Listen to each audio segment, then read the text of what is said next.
So when I came out of the closet, it was not an easy thing for me to do.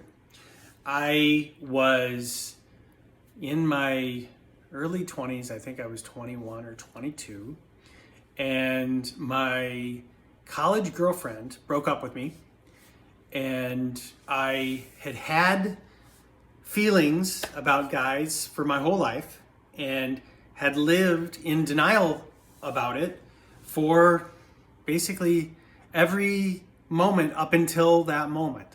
But something just switched within me, and I went out that night, got really drunk, and went and picked up a guy. Well, turns out that he was the one who did the picking up because he was much more out of the closet than I was.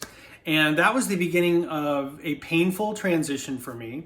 The next day, my fraternity brother, who was in the house the same time I was when this happened, started telling all the other members of the house what had happened, telling them I was gay and that I hooked up with a dude. And it even got around to my sister, and she called me and tried to get it out of me that I was gay, and I wouldn't say it. I wouldn't admit it. And that began a 2-year process of me gradually coming to terms with it, gradually going to gay bars and dating a little bit. And then, and during that time I said I was bi, and I wasn't really, I was gay. And then I came out as gay, and it was hard for my parents to accept initially. This was back in the very early 90s when it wasn't cool to come out of the closet yet. It was the real gay liberation movement had started, but it definitely hadn't gotten to Des Moines, Iowa. It definitely hadn't gotten to small farm towns in Iowa, like where I was from. And it was barely there at Iowa State when I was a college student. But here's the thing. As I went on, I had friends, mentors, colleagues, older brother figures who took me under their wing, and they showed me that it was okay to be myself. It was okay to live my truth. It was okay to be who I am.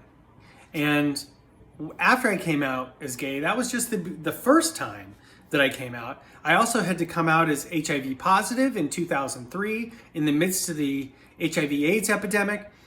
That was at the beginning when the drug cocktail was still just a very brand new thing. And so I came out as HIV positive. I did that in a blog post on the Huffington Post back when that wasn't even a thing. Coming out publicly that way was not a thing either. But I felt that it was a way for me to live my truth and share my story in a way that other people could get some benefit. And if there was some way that I could make somebody else feel it was okay to be HIV positive. And now I've lived 17 years undetectable. And undetectable means untransmittable. If you're undetectable, you cannot transmit the virus to somebody else. And so erasing the stigma of HIV is just as important as erasing the stigma of coming out as gay for me. Then, I hid a lot of my self-shame, self-doubt, and guilt about not living my truth and dealing with sexual compulsion issues and codependency. And that was a perfection complex that I had to deal with. And it drove me deep into trying to be perfect and pretending to be something I'm not, and overcompensating and living outside of the realm of authenticity. And so that was a different way I had to come out too. And in 2017, I came out as a recovering addict and alcoholic, got sober, and got clean. And they're the same thing, by the way. Sober, clean, same thing. In 2017, that was the beginning of my recovery journey. And I wasn't public about it at first. I had been in hiding from my previous job for about a year before that. And it was a very traumatic year where I had a lot of additional personal trauma and I sunk deeper into my addiction. And so in July of 2017, I went to detox and then on to rehab at an LGBTQIA specific facility here in Minnesota. And through that facility, and that treatment, I was able to begin to deal with the issues, the inner issues that had plagued me for so long throughout my adult life. Even after I had come out as gay and even after I had come out as HIV positive, I was still drinking and using drugs to party the weekend away.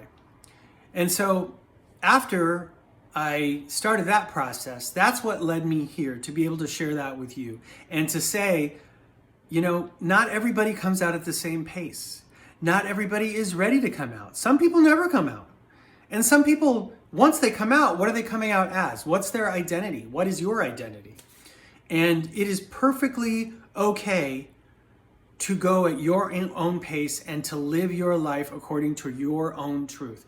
You don't have to pay attention to what anybody says on this. You only have to do what speaks to yourself, speaks to your soul, and aligns with your higher being. What is your inner being? What is your higher being? What is your consciousness telling you is the right thing for you to do?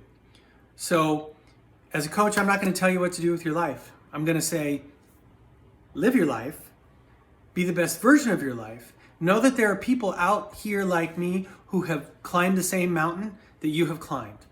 We have walked the same paths that you are walking. And we've had the same fears about coming out and being our authentic selves because we were afraid that somebody was going to judge us. Well, as you get a little older and as you learn, you find out that living your authentic truth sets you free. Whatever that authentic truth is, sets you free. In my case, I had to come out of the closet several times, 4 or 5, in reality. I had to deal with things multiple times. And I have faith and I have trust that you can too. And there are people out here who love you, and you don't need to be afraid. You just need to live your life authentically. If you need support, go to the trevorproject.org, trevorproject.org, and get support. Someone is on the line there 24 hours a day to help you. I wish you the best and happy coming out day.